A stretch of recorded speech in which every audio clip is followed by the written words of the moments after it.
start. Yeah, false start. Hey, everybody. Welcome to the Unconventional Therapist Guide to Nothing. My name is Dave. I'm joined as always with my co host, Greg.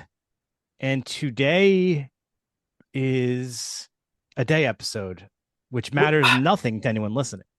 Although, what I will say about a day episode is I'm feeling a little more energized Okay. because All right. it's middle of the day and not So, end of the day. are you saying majority of the time that people have been listening to you, you feel depleted of energy That's right. and you are putting in half the effort? I'm putting in 140% because I'm chugging with everything I got. What I'm saying is I'm actually paradoxically putting in less effort, and I think I'm going to be getting more output. So can expect a worse episode today Hmm. because it's during the day and you have more energy. That's right. Usually bad, but buckle up. Even worse. All right. Well, starting off, I just want to welcome some of our new Patreon members, and I will do my best not to butcher your names, but that might be rather difficult with Gonna these happen. two. Um, BD, Greg, NQ? That's what I would say. Nick, thank you. That's what I was going to say too. I had a tickle in my throat, so I let Greg finish my sentence. And Henrik Skog. I don't think there's any other pronunciation of that I Yeah. could come up with. Cool name. Very cool name. Thank you both for joining the Patreon. We appreciate it. We've been encouraging everybody to join. So every week we see new people join, it just makes us happier and happier. Greg is literally bursting with happiness right now. I can sure you can all tell if you're on Patreon, you can see his face. He looks like he's going to explode. Holy crap. Gonna be happier. Settle down there, Greg. Um, So yeah, thank you to Patreon members. The reason we encourage people to go on Patreon, well, first off, it's more community supportive. I would say there's ability to have, chats and ask questions and better way to have dialogue, I think, Mhm. than Spotify or Apple. Obviously, it's a little more challenging on there. And also, we have tiers where you can get bonus episodes and content, and who knows what comes down in the pipeline. So if you're on there already, obviously, you'll be included in whatever goes on. And when in the early days of podcasting, I would always wonder to myself, what do these people look like? You can find that out. You can see us. I mean, that's cool. If you want to, you might regret it, or you won't. I don't know. You can recommend that we wear certain things. Is that something we're willing to do? Sure. Yeah, yeah. Greg will wear certain things if you Oh, yeah. recommend it. I'll wear certain things. I mean, Like within certain reason. things. Yeah, certain. Yeah. All right. And then also every week we've been going on social media and going on Patreon, seeing if people have any questions they want to ask us to answer on air. So this week we got a question from Lorraine. Greg, you didn't already answer this on I social didn't. I media. All right, refrained. good. Wow. All right. Pretty Did you good. just miss it? Yeah, Oh, okay. I would have answered it. Because But Greg has been notorious for answering the questions that we're supposed to be saving for the episode. So, anyways, Lorraine, who also, let us know that she's been listening regularly. So we appreciate that support. And Lorraine, if you're listening to this, hop on over to Patreon. We'd appreciate that too. But wherever you're listening, we appreciate it no matter what. So her question is, how was it for both of you starting as therapists? And part two of the question, what would you recommend to young therapists? Um, Greg, do you have any off the top of your head responses to that? yeah, I used to, and still in some ways do, like there's such a, for a new therapist, sense of urgency to get every patient right and to try to be listening for the right time to inject this intervention that you learned or whatever. I think like maybe take some of the pressure off yourself and just remember that you being there, sitting with that person, trying to understand them, genuinely trying your best is helping them. Yeah, Don't, yeah, like that's what I remember, like putting a lot of pressure on myself early on. yeah. So I agree with that actually. That statement of like feeling like you're supposed to be doing a certain thing, feeling like all the theoretical approaches you're learning about are the most important things. There are literally people who will come to you who just need someone to hear them and to be present with them, and just for some people they have no social outlets, and you were Hmm. going to be that thing. So I guess that was the big thing that I learned is like my function is different for every person, and I have to understand that before I start to put judgment on the work that I'm doing with them. Like, what is the point of this? And I mean, at some point, yeah, you should start to, if you feel like all I do is, meet with this person regularly and they just tell me about everything going on in their life and I don't feel like I'm doing anything, at some point you can reevaluate and say, you know, can we make some goals here? But Hmm. you have to first be there for the person and get to know the person. Yeah, and I think another thing is identifying what each person is hoping to get out of therapy is a very important step that you sometimes forget, right? Because like it's Yeah. like you don't want to decide their aim, you want them to decide their aim. Sure.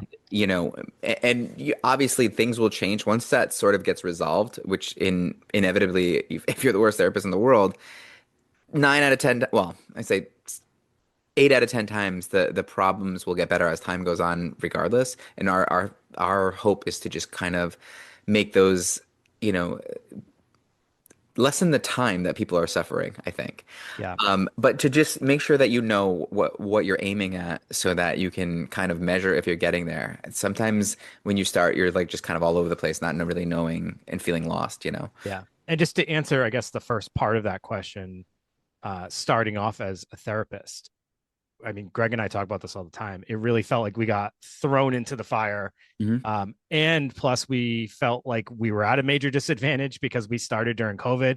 But if anything, I always say now that I reflect on it, I actually think we were given a huge advantage because we were thrown in and had to quickly learn to do the work of hybrid therapists. Hybrid, and yeah, and also like every age group. We weren't in like a school setting or anything. It was like everything's walking in your door. I had everything from psychosis to just like your run-of-the-mill sort of baseline anxiety. I mean, it ran the gamut. Substance use disorder, everything comes in that place. So, Yep.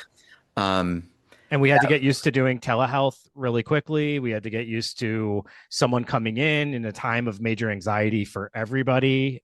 So we were wearing masks at some point during sessions, yeah, propping open windows in right. in the cold weather. It was a wild time, and honestly, I loved it.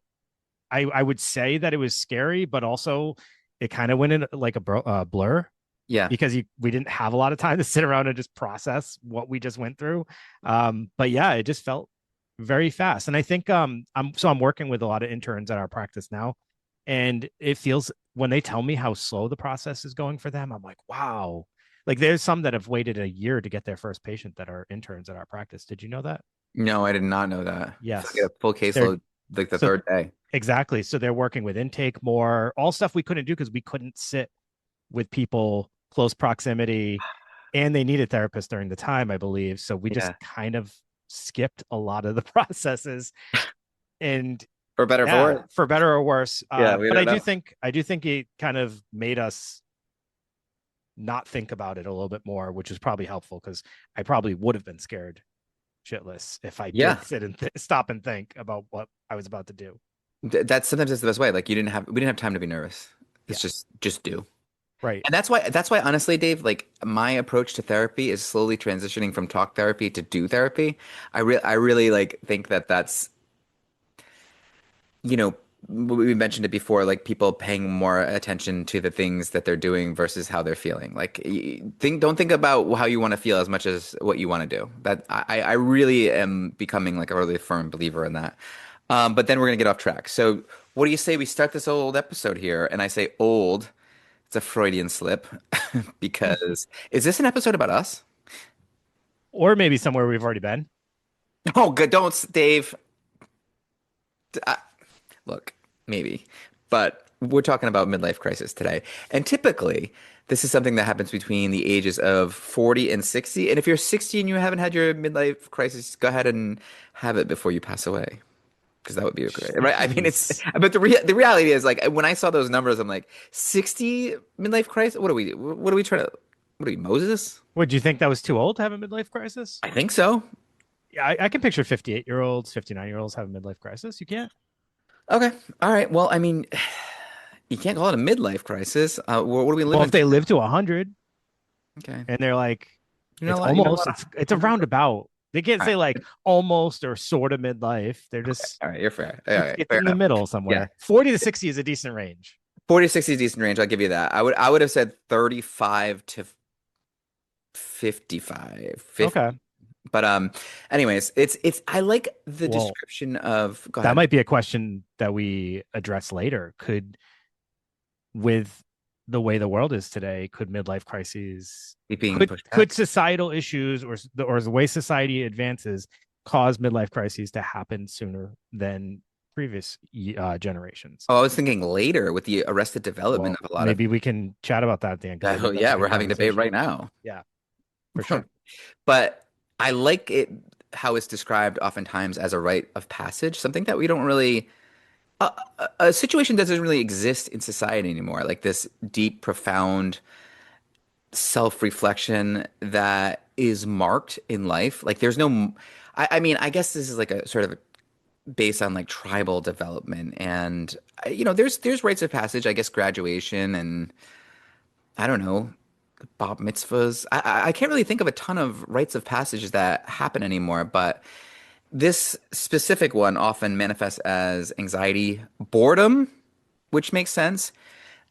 Regret is one, like a big one, I think. Impulsive behavior, trying to regain or realign with the ideas of who you used to be or who you always wanted to be and just kind of never were, right? Mm. But I did read this thing when I was researching, and I wanted to get your take on what you thought of it. And I won't say the second half of this quote because I don't think it's relevant, but Lorne Michaels of SNL fame says that a man in his 40s is at the peak of his powers. What do you think about that? I agree. I do too. As a man in my 40s, I Yeah, yeah. agree. And in Uh, my 30s, I would have disagreed. yeah, I did. Yeah, that's an interesting thing too, like perspective. Like who's listening to that quote would probably um, differ the response. I think in my 30s, I was like, oh, wow, I feel so much more developed and self-aware than I was in my 20s. But yeah, now that I'm in my 40s, it's like feels world apart from my 20s and feels even more developed and self-aware and motivated Yeah, and because and there's still assertive. energy, there's still strength. There's more. We're And more. time's ticking. I Time's ticking, know, Greg. I know. Is there anything that like? Well, it's sad, and also because I was really reflecting on this, and like a sad part of this is there's things in life that now we are too old for. So like my son is going through this like thing where he's either going to be a nuke in the Navy or he's going to go to Annapolis actually, right? We're talking to like trying to get like senators recommendations and everything like that. So it's a big deal, a big huge deal, opportunities I never had. But when I start looking at like these cutoff ages, I'm like, oh, even to be enlisted, it's like early 30s, mid 30s. Um, so like that's out of the picture. Not that I not that I'm like raring to do it, but it's funny that there's things that we're genuinely too old for now. Like we are There's on the have decline. you seen the commercial where the guy's in the car with his wife or whatever, and he's looking out the window longingly, and she's like, "I wonder what he's thinking," and then you hear his inner thoughts, and he goes, "I wonder if I'm too old to skateboard." I think that's like such a like interesting thing because it's yeah, how many of us have had that thought like, "Oh, there's this thing I want to do, but am I too old for it?" I put on checkered Vans this morning and I thought to myself, am I too old for that? It's funny. I mean, and like maybe, Who's to say? I don't know, and it's like I don't know. There's a lot of anxiety and which is common, stemming from fears of aging. I'm afraid of aging. Like life is short, and I still feel inside like I'm 25. Like I still have the same sort of mindset. Like that's like the little secret that no one tells you. Like your brain doesn't change much. You still feel like the same person when you're 19 and when you're 40, whatever we are, right? I don't want to give too much away. Early 40s. Um, and it's natural to have this irritability and I guess sadness and restlessness. And I think most importantly, nostalgia for the past that you either miss or think you miss or are misremembering. And we have a great episode on nostalgia if anybody wants to look back into that. But for a second, let me talk about the crisis component of this whole thing. So when you think of um, midlife crisis, you often think of like convertibles and younger partners and all these kinds of things. Like, but what we're really saying is like impulsive, drastic, and sometimes honestly destructive actions to try to regain this sense of youth and freedom. So like maybe you change careers, maybe you get a divorce, or maybe you start making major purchases. And I think part of the problem with people, maybe going through this thing is they're noticing everything they don't have and not noticing what they do have. So it's like, for me, do I miss my 20s? Not really. Like you couldn't pay me. I'll say something right from my life. Yesterday, I took the boys to Monster Truck, whatever the heck, right? Um, you know what I mean, right? Yeah, yeah, Yeah, monster yeah. truck. So driving around downtown Providence after 9:30, I'm good. I saw people like going into the bars and stuff like that. It was 11 degrees outside, and of course I remember like going out with everyone, and the girls would be like wearing like a shirt Yeah, barely in the yeah, winter, and it's like, get me home. yeah. Get me get me a blanket and put it on my legs like I'm FDR, like I'm 71 years Hmm. old. I mean, I just don't miss that. And I think that's like on some levels, and we can talk about how we feel about our own sort of midlife crisis, but it's painful, right? It's this psychological shift from first adulthood to second adulthood. Like, so the first one, like we're focusing on like achievement and family and developing. And the second part is like finding meaning and finding out who we really are. It's more like relaxed, I And the think. midlife crisis is telling you to dump all of that, Dump it make all. change it all.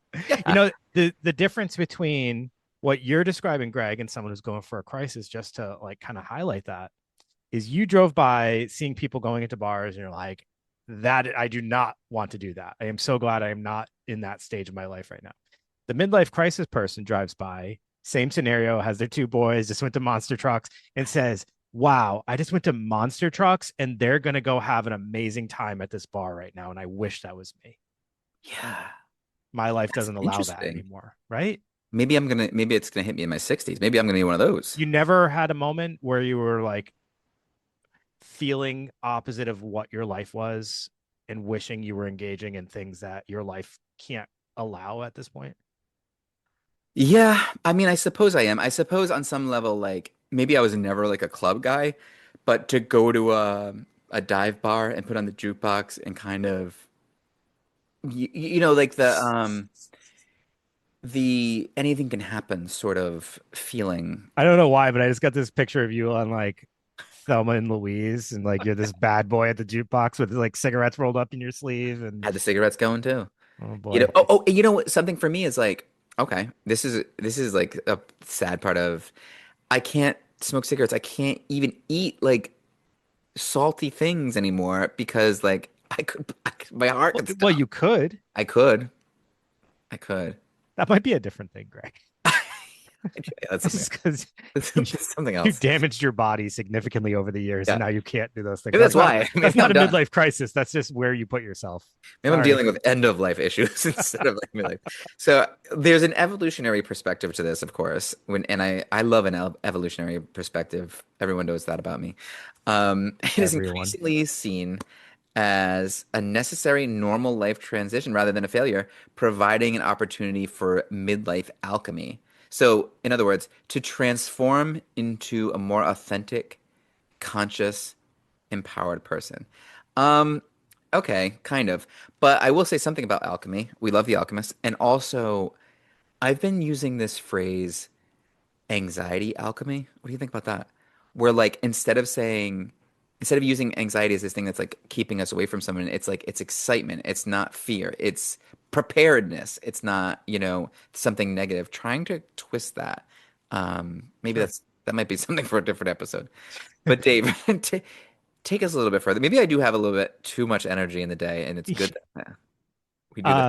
So French folklorist Arnold van Gennep, in the rites of passage in 1909 described ancient ceremonies that celebrated an individual's transitions as passages of life. And he saw these changes not as crises, but as opportunities for a person to accumulate whatever new knowledge, accumulate new knowledge, and then kind of advance their status in society. So, like, as you age, obviously you become wiser and then you are seen differently within your community. But the thing that's noticed is that, like, Western society really lacks rituals that We guide do. people through these things.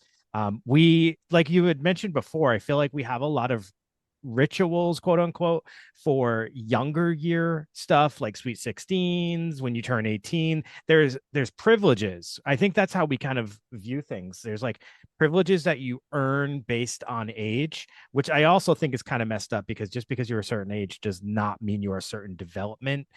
So maybe that's actually something that's wrong with our societies. We don't look at developmental age, we look at actual age, which is different for everybody. But after 21, let's say, there's really nothing that acknowledges that people continue change beyond that. Yeah, And I think that's a big part of the problem here. And I think that's a part of the problem for 20-year-olds who deal with totally. a lot of existentialism. Hmm.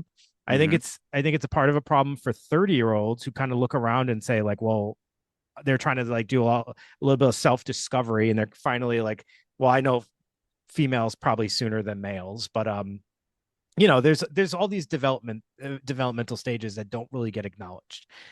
And then there's this one that we're talking about today that definitely does not seem to get acknowledged in our world. And when someone struggles with it, they are looked at well, first of all, it's midlife crisis, Greg. Don't you feel for a long time it was kind of almost a joke? Yeah. You made fun of people when Sure. they struggled with their midlife crisis. It wasn't something looked at sympathetically. It was looked at as like, look at that fool. He just went out and bought a new car. He did this change to himself. Look how he's dressing now. It was looked at as silly, right? He got Childish. his mustache. Yeah. Yeah. So, I mean, we don't even look at it with empathy for what that person's going through at that time. I just Yeah, think that's you really know, fascinating. I think what I think is fascinating is like maybe finding or like looking at these rites of passages for like in these ancient rites of passages and figuring out what they were exactly and what is still could be useful because I think that could do a lot for society. Like this, I especially, well, I mean, I would say especially young, but going forward, it's like everyone forgets about our, in America, it feels like our culture is based around whatever like the 20s are doing. You know what I'm Oh, saying? that they have a definite influence. Like, And yeah, it's actually, I think it's everything. starting to get even younger if you think about it with just like trends and things like that. It Yeah, almost feels like adults are imitating trends that 10, 12-year-olds are doing. 6, 7. Yeah, exactly. Yeah. Exactly. Right. Um, so the idea that people may experience dramatic psychological changes in midlife was kind of introduced by our boy Mm. Carl Jung, the great psychologist in the 1930s. And Jung compared midlife to noon in a diurnal cycle, which I'm not totally sure what that means. Diurnal cycle, maybe you know. Yeah. Did I even say it No, right? no, I just it's like noon is like technically half day. Half day. So, Yeah. you know what So I this is mean? talking about like a clock. You're like halfway. All right. So at about noon in the cycle of life, he theorized that significant change is most likely to take place in the human psyche. And he didn't see midlife as a time of crisis, but one in which like someone could rediscover qualities and just kind of like what you said earlier, um, rediscover qualities that have been underdeveloped or neglected during the first half life. But I think the problem here is aside from that, we don't really guide people with midlife crisis. So as we mentioned, it's like a time of change, and change brings on anxiety, and anxiety starts to bring on a whole ton of thoughts and fears and regrets and all those different things, which I think is what leads people to make impulsive and poor choices during this time because they're dealing with it alone. Yeah, So like you want to feel a certain way again. I love that young sort of idea that rediscovering qualities about yourself that Yeah. were underdeveloped or even neglected. Like, so it's like, what was I good at? What did I used to enjoy? And maybe the monotony of my career and everything. And now that I'm a little more established, maybe I have a little bit more time to revisit things like that. And kind of thinking also, like, instead of only regret, it could be like, I didn't do this thing yet. Or, oh, look where I am. At a I time. should be Yeah. doing way more. And then you start to look at all the things that prevented you, in your opinion, from doing more. And I can envision a person just kind of freaking out and saying, like, I need to start over. I'm not on the path that I'm supposed to be on, rather than how do I take my time here and evaluate the things going on in my life and start to make positive changes so I can advance to my full potential if I don't feel like I'm meeting it. But you're right, it's time. It's all based on time and with It that is. fear of not having time. So it's all choices made without full thought here. When you're a kid and it's summertime and you're having the best summer of your life, and then like halfway through summer you start to get maybe even a little anxious, like, oh geez. Summer's almost over. Yeah. It's kind of like that. I never was that person who said, "Oh, I can't wait for school to go back. Oh my I'm God. really I ready don't for summer to understand be that over." person. I don't Yeah, understand that person. I dreaded school to I be would love to go over. back to school now if it was free and all that. Like I love school now as an old fart because you Yeah. just kind of sit there and that's cool. But when I was a kid, no way. Get me out in the sun. Get me drinking out of a smelly old hose, Yeah. riding my bike wherever. One component of midlife crisis that I think we don't acknowledge too much. So obviously it's stressors. It's based on stressors that are influenced like by our age, the time, marital status, unresolved issues from the past, fear of missing out. But like the big thing no one mentions is a lot of it is also fear of death. Yeah. So it's like avoiding death or getting as much done before death. It's fear of that death and what if I die and I didn't do everything I set out to do or I missed out on something. Yeah, And and I it's like don't think we talk about the death component of it. and also I think it's like you've never changed your metrics for measuring success. It seems like the people who really suffer difficult, like with real difficulty with this, I mean, just in my opinion, is people who like using the same measurements of success that they did in their 20s in their 40s, where it's like, oh, now I never got that convertible, I better get it. And it's like, well, look around and maybe there might be things in your life that you didn't know you wanted that you have that are more, kind of like I don't know, like Dave, you're running, you have a wildly successful little side gig that's like gains a ton of popularity. Maybe that wasn't a goal. Um, Maybe it was. I don't know. But like there's things in your life that are there that are successes that you may not be paying attention to, and those things that you thought were supposed to be successes in your 20s maybe are kind of meaningless now, I think. Yeah. Or another way that I've kind of been able to accept my life in, in and I say that like in with meaning fully, like sometimes you just have to accept things in your life, right? Not Completely. everything is exactly what Completely, you dude. dreamed it was going to Yeah. be or you envisioned it to be. But instead of focusing, so, like you said, so much on the things that didn't go exactly how I wanted or didn't go in the direction that I thought they would or don't look how I thought they would when I was younger, I focus more on the aspects that are more positive, Hmm. that where I actually maybe surpassed an expectation I had, or even though this isn't exactly what I want, what I thought I my life would look like, let me look at what I have here and like try to show some appreciation for what I've been able to build, what I've been able to create for my life. And if there are areas that I think aren't where they should be, I'm going to put some effort in, figuring out how to get them there. You know, I just wanted to tail back 1 second though. That fear of death, I also just thought about why midlife could be revolving around that so much. Think about how many losses you've had in your life when you're in your 20s or in Hmm. your 30s versus by the time you got to 40. Hmm. For many people, 40s and 50s, you've experienced significant loss by that point in your life, whether it's caregivers, parental figures, siblings, close family members, obviously grandparents by that point. Um, you've just dealt with so much loss by that time, and obviously loss of different relationships throughout your life.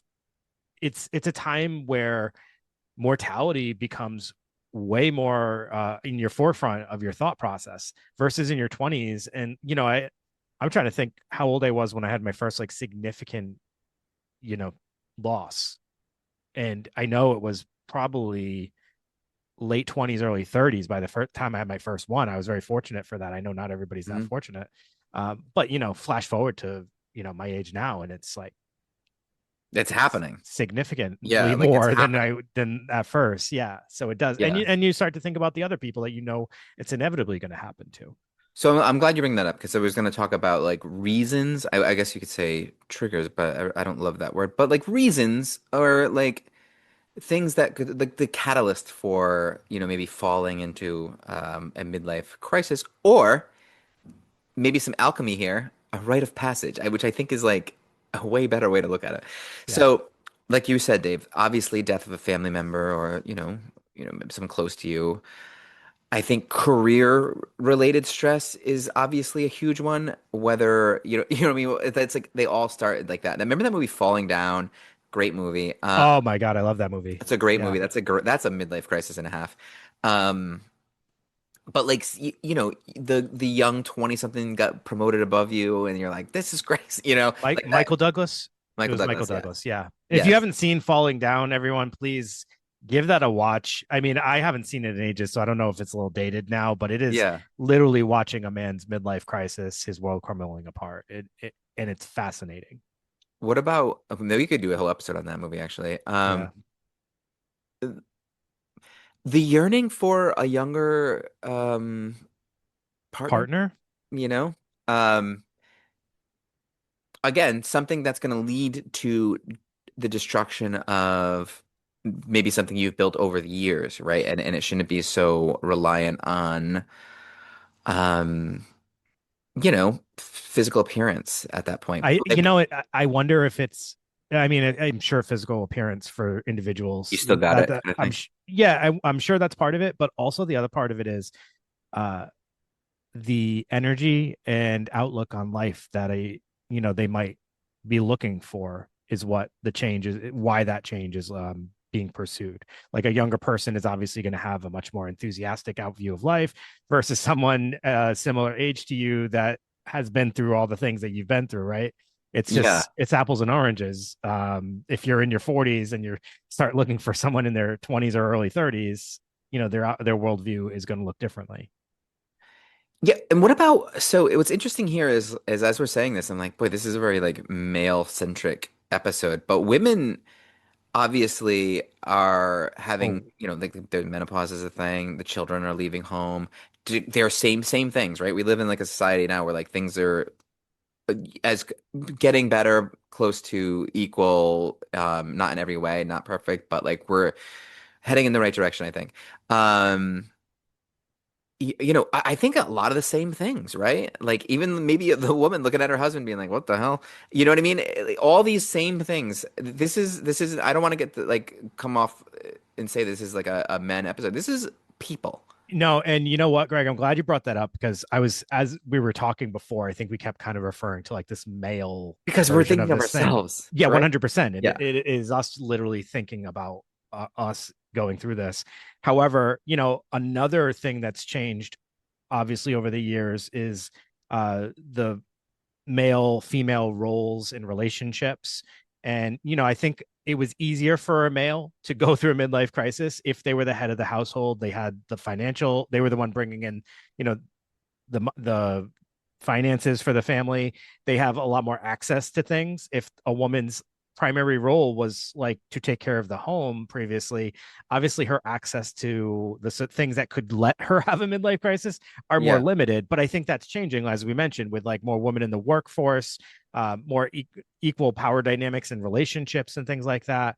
Like uh Sex and the City kind of stuff. Like I think that yeah, this is like way I more think it's a human experience. absolutely like the profile is increasing, now that like the people, like the women in the workforce, it's like that's not even a conversation. Like in my mind, it's like not even a conversation anymore. It's like obvious, especially in our line of work where it's mostly women, Yeah.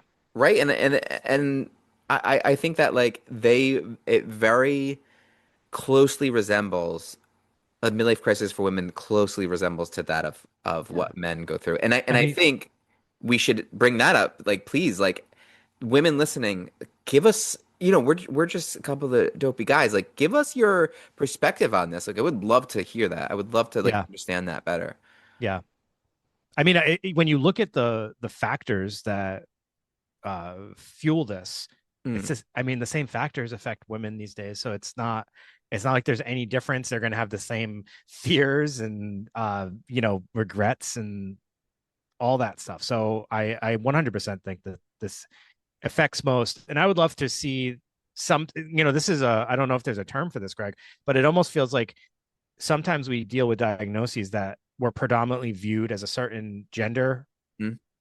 And I think that over time, as society changes, sometimes we're going to have to reevaluate that and kind of redesign that because, like this one, I think it can affect both genders pretty equally.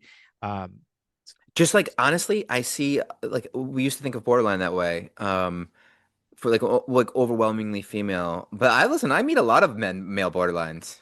Sure. So Sure. like It just probably presents differently. So maybe it gets, and that's the other thing. Sometimes diagnoses present different for different genders, and then they get misdiagnosed hmm. because it might look like something else. So, possible presentation or behaviors of someone going through a midlife crisis. They may act out in angst. Hmm. They may be more impulsive and reactive, make out of the ordinary decisions, appear more defensive, especially when confronted about their actions.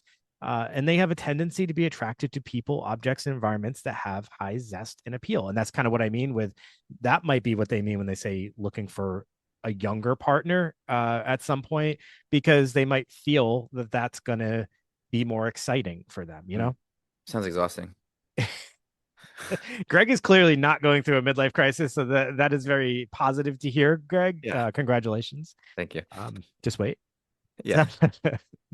So the result of the midlife crisis may result from unresolved issues from the past and like this urge to act on an impulse that has been dormant. So this could be stuff that's like sitting inside, maybe felt like unaccessible, or just things that like you didn't feel or prioritize at one point in time, and then suddenly it's kind of like, why didn't I ever do these things, This is or my last chance. this is my last chance. So I think that's a big W- aspect of it. When I'm laying in my bed in the old folks' home, like, am I okay with the memories that I have? Or, Right. you know what I mean? Like, Sure. or do I wish that I had done things a little bit differently? Yeah. Who knows? And also people with low self-esteem or a need to compete with others, um, may have an increase in potential to engage in midlife crisis behaviors because they're probably more apt to compare themselves to others or compare where they're at versus where they see other people at. And of course, when you're doing that, just to keep this in mind, you're always comparing to people who you feel are doing better than you. You're never comparing yourself to people doing worse than you. So you're almost setting like this bar for yourself that's not even realistic because it's not how everyone's doing. It's just the people that you're kind of pinpointing. Um, yeah. So, I mean, kind of regurgitating the same information, but like essentially this period in life is one that like you may experience the high levels of anxiety, self-doubt, depression, and existential angst. And you start to just reevaluate your life choices and decisions. And yeah, that just comes out with impulsivity, such as like quitting your job, starting a new relationship, or engaging in more high risk activities than typical. So yeah, and I guess like a question would be like, what makes this a crisis, and like, what's the difference between a crisis and just making like potentially out of character decisions at this point in life? Like, what part of this is a crisis and what part of this is natural? And I think like the amount of or level and the amount of just like thought put into decisions and the intention behind the decisions. Yeah. So yeah, so it's like if you just are, there's a healthy way to notice that you're, I don't want to say running out of time, but like there's things in your life that you had hoped you'd accomplish, and there's still some time for that to accomplish those things. And there might genuinely be some urgency to that, and that might be realistic and that might be okay. But th like if you're evaluating like, well, is this gonna force me to like damage the relationship with my wife that I've worked on for like 20 years, or like my kids, or you know, these it might be a little impulsive to destroy those relationships based on, bettering your life or feeling that you've had like what you consider to be a good life. When you're looking at like the in the mirror at the end of your life, you're not gonna, I don't think that the measure of the successful life is how good did I feel about my life. It's how did I make other people feel about their lives, and what did I bring into the world? What did people think of me? Not just what I thought of myself. I don't think that's as important. Right. Like, did I feel good? Was I happy with myself? No, like, what did I contribute? I think is a Yeah, more, you know, a healthier absolutely. question. Absolutely.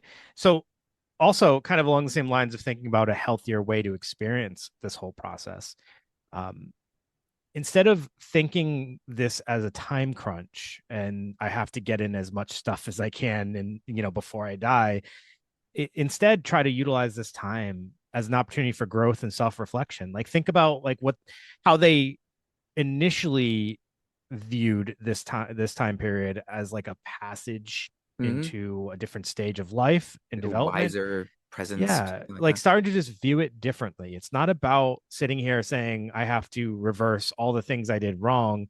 It's what did I learn so far and how do I take that and continue to grow from it. So, ways to work through the process of a midlife crisis.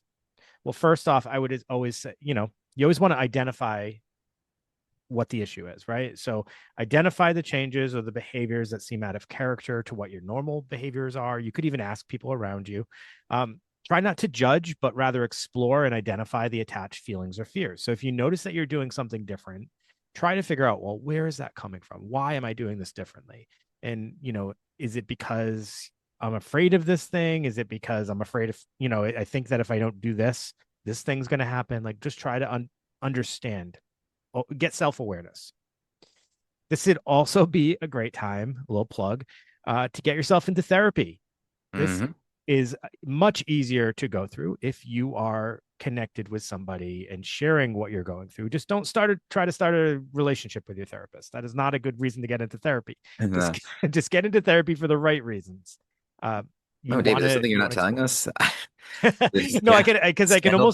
I can almost can see how, like, based on everything we just discussed, you can almost see how like that could also be a very vulnerable time in your life, and then like suddenly you're talking to someone and they're listening to you and Oh they're yeah. validating you. That probably Your is going your to feel wife or really your good. husband hasn't listened to you in like 17 Right. years. Like, Exactly. I can almost picture someone going into that feeling really heard and seen, and then suddenly, that's getting intermingled with other feelings. So you have to also, make sure you're keeping yourself in check. This is why I'm here. Um, give yourself time and take care of yourself during this time. Make sure you're doing all the things you need to do, getting rest, physical activity, you know, relaxation, all that stuff. Look to avoid making impulsive decisions and avoid acting on emotion or urgency. This is highly applicable to areas of relationships or changes in employment. I think that's the most common things you yeah. often hear, but also as Greg's referenced a few times, also making those big financial purchases that people sometimes make impulsively. Like, try to avoid making them without putting in significant amounts of thought. This process can be as long as essentially you are dealing with the new version of yourself. So there's no like time limit. I think I read somewhere I was like, people can deal with this for 3 months to like years, right? So Yeah. it's there's no time constraint on it, and for some people it's going to be quicker, and for some people it's going to be longer. Um, just accepting that there are maybe some new elements that may stay changed, and that's okay, I think is going to be a part of this as well, because even though things might feel good at first, as you're working through and kind of identifying, oh my god, this is what's happening, you might start to say like, oh, I'm a different person than I used to be. I don't know if I like this person. There are some aspects that are going to stay, and there's some aspects that hopefully you can kind of get back to, like, Mhm. as reevaluating your values and getting back to how you used to make decisions. But work on growth rather than change. The grass is not always greener. Love that idea of it. That's like the whole thing, Yes. right? I mean, really, that's the whole thing. Like, you might now you get that now you have a young like whatever partner. And it's like, Right. this Right. sucks. And maybe you guys like are connecting on this. They're just the grass is not. I think part of this is like learning to be content with what you have, and that's the wisdom. I think that's you're trying to develop in mid age. But also reevaluating what was it that made me happy in this relationship Hmm. previously and why does it feel so different now? And they think that like if you can explore that and maybe go through couples therapy or Yeah. something like to like to see if you can get Let me back to inject that. some, yeah, let me inject something into what I have. Like, how Yeah, do I make what I have? You know what I mean? exactly. Yeah. That's the part of it that I think is different here. Is working through it means looking at what you have that you suddenly don't feel good about and trying to see what you can do to work on that situation to get yourself feeling better about it. But ultimately, I mean, some people just are different over time and maybe that means the relationship is not healthy for either person or they need to move on, but there should be time and Yeah, like conversation. why should you think that your partner, and this isn't a male or female thing, it's like why should it be that, oh, if I'll feel better about myself when I have a different person in my life? That's a weird sort of thing if you really break that down. Yeah. Like, I think if you want to feel better in middle age or young age or old age, you have to do what Dave and I have sort of railed about and be someone who you could admire. And if you Right. can look at your life and say, maybe that's part of the reason why I'm feeling some angst. Like I don't get dressed well. I don't, you know what I mean? I used to like kind of like put myself together for my partner. I used to go out with this person, or I used to like really put effort in at work. Maybe you fell off on a lot of those things. And maybe if you start being someone you admire, maybe you change and maybe you change. Maybe it's like a reevaluation, I think, right? Sure. That's like young. Let's lean on young on that stuff. That makes uh, sense to me. Along the lines of the grass is not always greener, typically though change is needed from within us, Mm, not without, mm, meaning without whatever it is in our external. And I think that people want to, when you make an impulsive decision, typically you're making it to something external, mhm. right?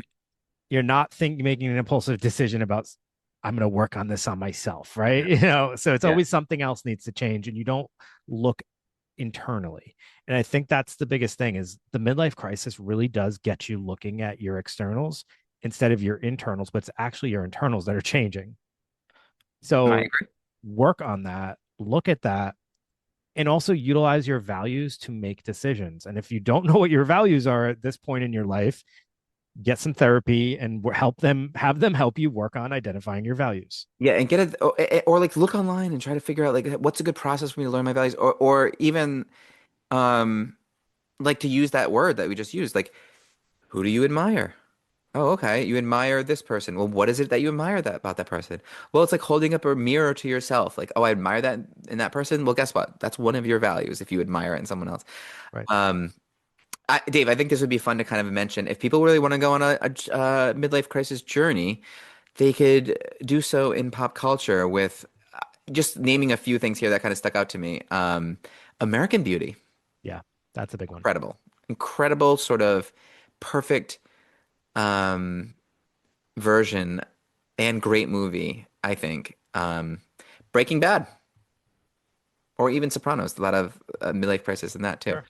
Um, but maybe the best for Dave and I, showing our age here a little bit, City Slickers. Yeah, yeah. Billy Crystal, Oh my God. Daniel Stern, such a great But movie. you know what? The way they did their midlife crisis, they went on like this like cowboy sort of hurting difficult. They did something difficult. They didn't like go like cheat on their spouses or anything like that. They stepped outside of this stuff. They went on their own little personal journey, like maybe a little man vacation or something like that, or a woman vacation just alone with no intention to do anything that was gonna like destroy their lives, just to kind of find themselves again. And I Yeah, think that's actually pretty cool. yeah. Um, Maybe we should have some kind of retreat one day if we have the money. I would love that. Falling Down and Dave's recommendation for this was personal recommendation. Wild Hogs. I've never seen it either. It's not bad. I know of it and I know Not what bad. the premise is like they have a midlife crisis, right? And they'll get motorcycles, I'm assuming. Yeah. Okay. But they go on a little trip, and they're not. See, that's what's like endearing about it. It's like go on a little trip with your guy friends. If you don't have any guy friends, you can do a solo bolo. Um, see what you can discover about yourself. I mean, maybe Yeah. like do something hard, whatever. But I wanted to mention these quarter life crisis movies too for our younger because I know we have like younger ones. They're probably I not. I also I want to do a quarter life crisis episode. All right. Well, we won't. We'll just get into We this. You can still mention these, but All right. I really want to. I was actually going to ask you what it's called earlier. Yeah. This is an But existential one for yeah, sure. and I definitely want to do that. I think that'd All be right, we can great. do that. St. Elmo's Fire, great movie. Reality Bites, Reality another bites. great movie. Singles. Singles is sort of very similar. Garden State, you like. I do Yes. not. I put that there for you. Fight Club, I like. Hmm. That's quarter life crisis, you Is think? is is why? Do you get the sense that Norton is? How old do you think he is? That's In a great question. you know what I mean? Because I think they're supposed to be about 25. Oh, I always envision Norton as older. Norton's looked to 40 since he was born, I think. Yeah, so I mean, I guess yeah, that's a all right, all right. But Pitt looked 25, but he still kind of looks 25. I feel like there's another thing that happens that Fight Club actually identifies. So if I were to have guessed, I would have said 30s. And I think Okay. something also That might happens in your be, 30s yes. when like I think 20s is existential, like this quarter life crisis for those movies you mentioned, like Yeah. it's kind of this existential thing. And then the 30s, I feel like there's this isolation you start to feel because like suddenly you look around and you don't feel as connected to everybody, and maybe that's a time where you start to look for more connections. So you're Third kind life of like, crisis. Like, what would you even call I that? don't That's even something know, we get but to like name it and have an episode about it. because I like he's going into like the the self-help groups and he's trying to make connection. He's trying to feel connection from people. I don't know that 20s is about 20 is about 30s, figuring I out mean, look at yourself. 30s, you're starting a career probably. You're not like doing jobs anymore. Like it's different, right? Like there's also like maybe kids. There's also like people are getting married. There is a lot going on in You start to feel distant from people that you've used to know or you were always knew, or so you the don't feel as connected to them totally for the the things the that quarter life crisis, your friends or your family. The 30-year-old yes. crisis is that's a transition away from that. And you know what, a big transition in that period, and maybe that's another episode that we have to do, is the things that used to keep you connected so suddenly don't matter. Like I had most of my friends, we would go out and drink. It's like, what do you guys do together? What's your hobby together? We drink. Like that, Hmm. we're drinking buddies. That's And right. then you're in your 30s and like, I don't know. Like what else do we have? Like I don't know that I want to go out to the bar and just drink. Or so what else do we do? Oh, we don't really do much else. And you start to feel a little isolated. And then you start to like maybe you hang out with these people and it's like during the day and you're like, Yes. I don't even know you, man. Yes. Like I don't even So I think there's that might be more of Fight Club in my opinion, just my opinion. But I think that's another a stage. phenomenon, if you want to call it that. Yeah. All right. And one more like nod to this, which I think we need to do too. Um, coming of age, like the coming of age tale. Stand by Me. Yeah, I was just thinking Stand By Me. But like, Stranger Things too. I don't know, so many great ones. Like even maybe Boys in the Hood. Yeah. That's like Oh, 100%. It's like, you it's a see little his, later on. You do see him like coming up, yeah, it starts when he's a kid. You want to see a dead body? which starts a lot like Stand by Me. Yeah. I Yeah. mean, It's a Stand By Me for, yeah, that for beginning is definitely Stand By Me with a different population. absolutely. You want to see a dead Yeah. body. It's awesome. Yes, I do. The whole thing's yeah, that's a great movie. Jeez. Um, but yeah, no, Never Ending Story. I don't know what we call that. I don't know why that movie sticks in my head so much. But I think that sort of wraps it up for all this. David, do you have anything else to add? I'm surprised that this was like I hope people don't shy away from like if they're not midlife, listening to this because I think this is kind of an important one. Like it does point to a lot of interesting Yeah. things. So it's interesting though, the thing I asked you in the beginning, like, do you think it could happen sooner because of, people's development and kids becoming adults significantly earlier than I feel like they ever had with like the type of information they're given. But you actually said maybe later because of this arrested development, which I think it could be both, I right? think it could It go too definitely, because I hadn't thought about it but until you just said it when it was like the information that they have at such an early age. Yeah. Is that does that heighten the development, or is it like overwhelming and it stunts it? It's like I don't know. Yeah. Hard to know. So Okay. okay. Interesting. Yeah, it is interesting. All right. Well, I guess we will leave this with a question, open-ended to everybody. What's your thoughts on that? Um, if you had a midlife crisis, tell us all about it. Tell us every detail of it. Yeah. We Especially want to want to know. hear from like I want to hear from the men, of course, but I really want to hear from the women on this. I also Like want to what's hear from the men too, though, because I think it's interesting to hear how different people go through different things, right? yeah. So, like, I know what my midlife crisis looked like, and I'm curious to hear others. You So, think yours is over? no, yeah, You're in thanks it? for reminding me of You're that. in it right I'm now? in it right. It's happening right now, Greg. I'm done with this. Oh my God, what I'm is it moving like? on from you. Is it like I'm getting a younger podcaster, oh God. You're gonna do like snack homies or whatever, like with the kids, you know? hot ones, Yeah, you can yeah, yeah. psychology hot ones. We're just eating hot wings and talking psychology. That's actually kind of Damn, did I just make yeah, that up right now off that's the top of actually my pretty head? good. That's crazy. That's a brilliant one. Yeah, do we need a shtick? Like let's put that out to the community too, because like we have tons of wonderful listeners, and Dave always assures me, but like I always feel like we got like snagged in like at a certain I want to appeal to more people. So what is it? Like talk to us. What do we need to do? Do we need a shtick? We'll do a shtick. I think the people that listen to us that actually like religiously listen to episodes and uh gain things out of this, I think they're above shticks. I don't Mm, think they probably would right. appreciate it. I think it would You're be probably right. patronizing. Yeah, you're And that's probably why right. I love our listeners, our viewers. I think that they're people that gravitated to this for a specific reason and they're very vocal about those reasons. And I And think they've we just stuck around. and if that kind of keeps us contained to some extent, I think it's worth it to have genuine connections with our listeners. I agree. And if that being said, like let us know on rate or review. Let us know because that really kind of energizes things for us, I think. Sure. Yeah. All right, everybody. Thank you so much. Oh, I didn't even tell Greg this yet. Next week, we will have a re-release. Unable to record an episode, so the following week we'll be back with a new episode. So don't worry if there's a re-release next week. It doesn't mean anything other than just inability to record. Ooh, this is actually fun because Yeah. thinking about which one.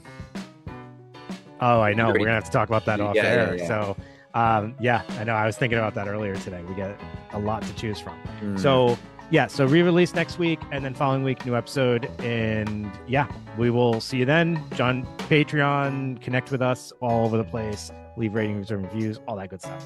See you later. Have a good night. Peace out. Peace out.